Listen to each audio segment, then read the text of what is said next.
Hi guys, আবার আমি চলে এলাম নতুন একটি ইনজেকশন নিয়ে। ডেরিপাইরিল ইনজেকশন।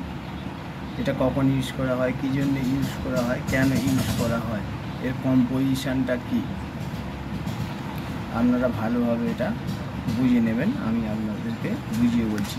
ডেরিপাইরিল হলো একটি ইনজেকশন। ইটোফাইনাইন অ্যান্ড থাইরোপ্লাইন।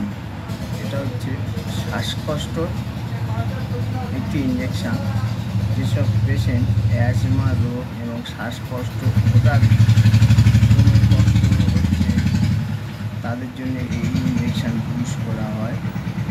ইউজ করলে 10 থেকে 15 মিনিটের মধ্যে শ্বাসকষ্ট বন্ধ হয়ে যায়। এটা জাইডাস কোম্পানির মাল। এটা খুবই গুরুত্বপূর্ণ জীবনদায়ী ঔষধ। ইনজেকশানটা করলে না খুব শ্বাসকষ্ট হলে এবং ইঞ্জেকশান না পাওয়া গেলে, অন্য কোনো উপকার কিছু না পাওয়া গেলে পেশেন্ট মারাও যেতে পারে। তাই ডেরিপাইরিল এই ইঞ্জেকশানটা খুব গুরুত্বপূর্ণ ইঞ্জেকশান। প্রত্যেক ডাক্তার দোকানে এটা পেয়ে যাবেন। যাদের শ্বাসকষ্টের প্রবলেম তারা এটা দিনে একবার করে নিতে পারেন। এতে আপনাদের ক্লিয়ার থাকবে এবং দমের কষ্ট, শ্বাসকষ্ট দূর হয়ে যাবে। আজকের এই পর্যন্ত, আবার নতুন ভিডিও দেখা হচ্ছে।